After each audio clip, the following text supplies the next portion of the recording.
सभी साथियों को नमो बुद्धाय और जय भीम।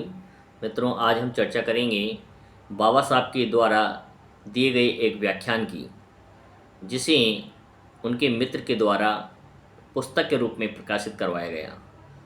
इसका शीर्षक था जाति का विनाश।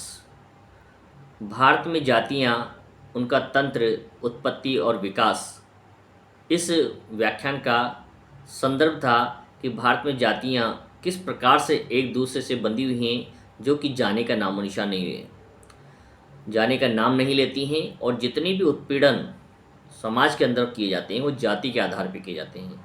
और बाबा साहब इस बात से बहुत अधिक परिचित है कि जब तक जातियों को हम ख़त्म नहीं करेंगे, जब तक जातियों पे गर्व करते रहेंगे, तब तक हमारा उत्पीड़न ख़त्म नहीं हो सकता है। ये एक व्याख्यान था जिसे जात पात तोड़क मंडल लाहौर के वार्षिक अधिवेशन में 1936 में अध्यक्ष पद के रूप में बाबा साहब को पढ़ना था। लेकिन अधिवेशन की अध्यक्षता करने से पूर्व जो लिखित में अपना उद्बोधन भेजा, तो समिति ने इस पर गहरा विरोध प्रकट किया, क्योंकि इसका कारण यही था कि बाबा साहब ने इसकी पंक्ति में प्रारंभ में लिख दिया था कि एक हिंदू के रूप में डॉक्टर अम्बेडकर का ये आखिरी भाषण है, क्योंकि तब तक वे धर्म परिवर्तन का निर्णय कर चुके थे। और जात पात तोड़क, जो हिंदू धर्म से जुड़ा हुआ संगठन था, वो नहीं चाहता था कि हिंदू धर्म की जो सबसे बड़ी बुराई है जाति, उसके ऊपर इतना कटाक्ष इस अधिवेशन में किया जाए। और अंततः इस अधिवेशन को रद्द कर दिया गया। लेकिन बाबा साहब से निवेदन किया गया था कि आप ये पहली पंक्ति को हटा दें कि ये मेरा हिंदू धर्म में रहते हुए अंतिम भाषण है। लेकिन बाबा साहब का उत्तर सुन के आपको आश्चर्य होगा। बाबा साहब ने कहा, आपका अधिवेशन हो या ना हो, मुझे अध्यक्षता का सम्मान मिले या ना मिले, उससे मुझे कोई फ़र्क नहीं पड़ता, लेकिन मैं आपके सम्मेलन की खातिर मैं अपने विचारों में परिवर्तन नहीं कर सकता हूँ। ये एक पंक्ति तो क्या, मैं अपने भाषण की एक कोमा को भी परिवर्तित करने के पक्ष में नहीं हूँ। इतना अड़िग व्यक्ति जीवन में आपने कभी नहीं देखा होगा। बाबा साहब ने स्पष्ट कहा था समिति के सदस्यों से कि मैं अधिवेशन की अध्यक्षता करने का सम्मान पाने की खातिर उस स्वतंत्रता का परित्याग नहीं कर सकता जो प्रत्येक अध्यक्ष को अपना व्याख्यान करने में होनी चाहिए।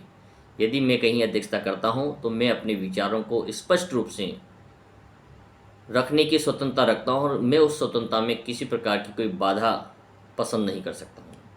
मंडल को खुश करने के लिए मैं उस कर्तव्य का परित्याग नहीं कर सकता जो हर अधिवेशन के अध्यक्ष का होता है। अध्यक्ष का कर्तव्य ये है कि जिस भी सभा में जाएं, तो उस सभा का जो उद्देश्य है वो पूर्ण होना चाहिए। उनके वक्तव्य इस प्रकार से हों कि लोग उनसे प्रभावित हों, और जिस लक्ष्य के लिए उसका आयोजन किया गया है वो पूर्णतः प्राप्त हो। इसका उद्देश्य जात पात तोड़क मंडल का लक्ष्य यह था कि जाति को पूर्णतः समाप्त कैसे किया जा सकता है, इसकी क्या क्या कमियां हैं, इस पर बाबा साहब को बोलना था। तो बाबा साहब चाहते थे कि इसका एकमात्र उपाय यह है कि हमें ऐसे धर्म को ही त्याग देना चाहिए जहाँ पर जातियों के आधार पर समाज को बांटने का प्रयास किया गया है। हर जाति एक दूसरे से अपने आप को श्रेष्ठ बनाने में लगी हैं, अपने जाति के नाम पर संघ बनाकर अपने आप को मठासी देश बनाने का प्रयास करती हैं, दूसरी जातियों को हीन दृष्टि से देखने के आतुर रहती हैं। हर व्यक्ति, हर जाति का लोग अपने समाज के अंदर ही अपने से निम्न जाति को खोजने का प्रयास करता है, नीची जाति को खोजने का प्रयास करता है, और उन पर अपना आधिपत्य स्थापित करने का प्रयास करता है। जब भी किसी का शोषण होता है तो उस व्यक्ति का, शोषित व्यक्ति का समर्थन हम एक मानवता के खातिर नहीं करते हैं, हिंदू के खातिर नहीं करते हैं, बल्कि हम जाति के आधार पर उसका समर्थन करने या न करने का निर्णय लेते हैं। यही हमारे प्रताड़ना का या हमारे शोषण का मुख्य कारण है। बाबा साहब भी जानते थे। अधिवेशन में वह दिशा देना जो उसकी नज़र में सही है और उचित है, यह अध्यक्ष का कर्तव्य है।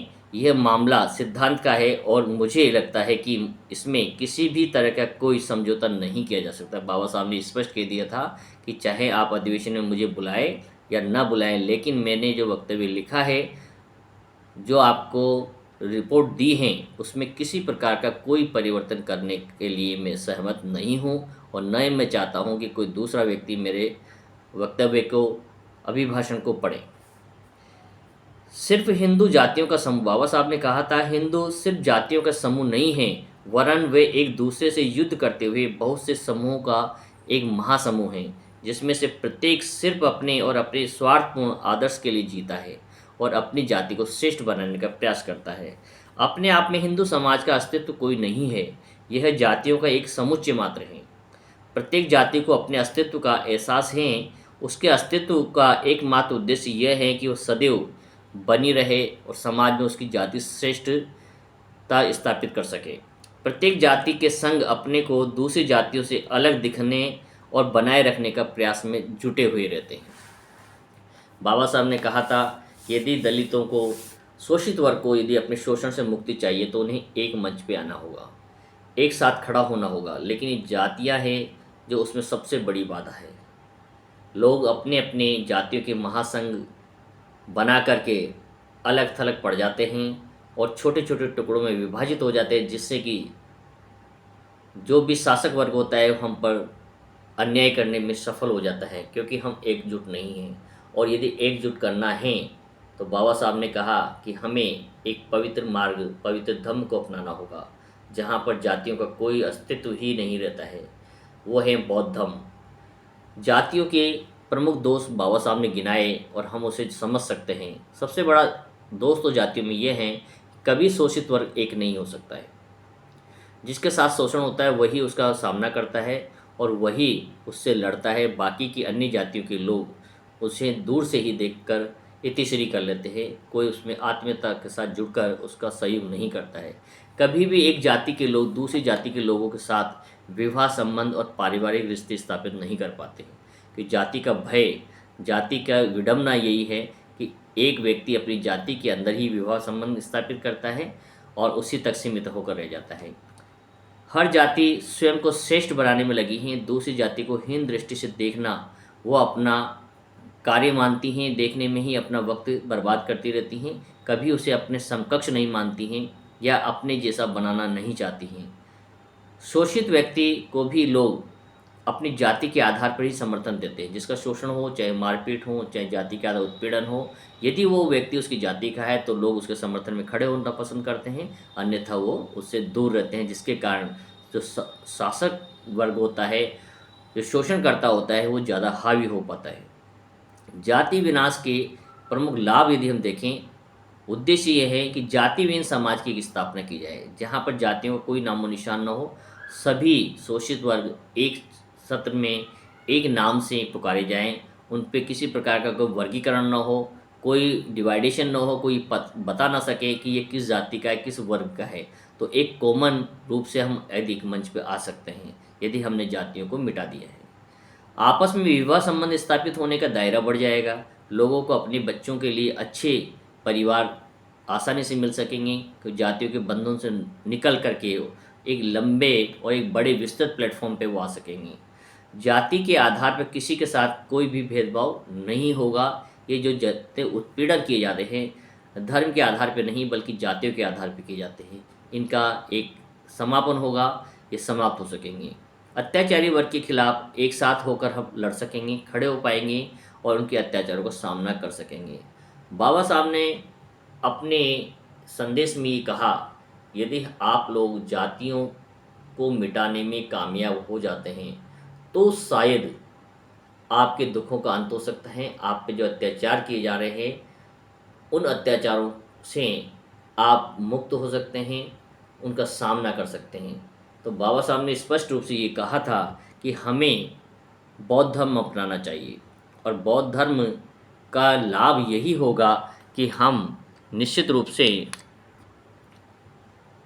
जातियों के डिवाइडेशन से बाहर निकल आएंगे, क्योंकि बौद्ध धर्म ऐसा धर्म है जिसमें मानव मानव एक समान, यही है बौद्ध धर्म की पहचान। जातियों की कोई विशेषता नहीं होती, जातियों की कोई पहचान नहीं होती है और मानव कल्याण के लिए कार्य किया जाता है।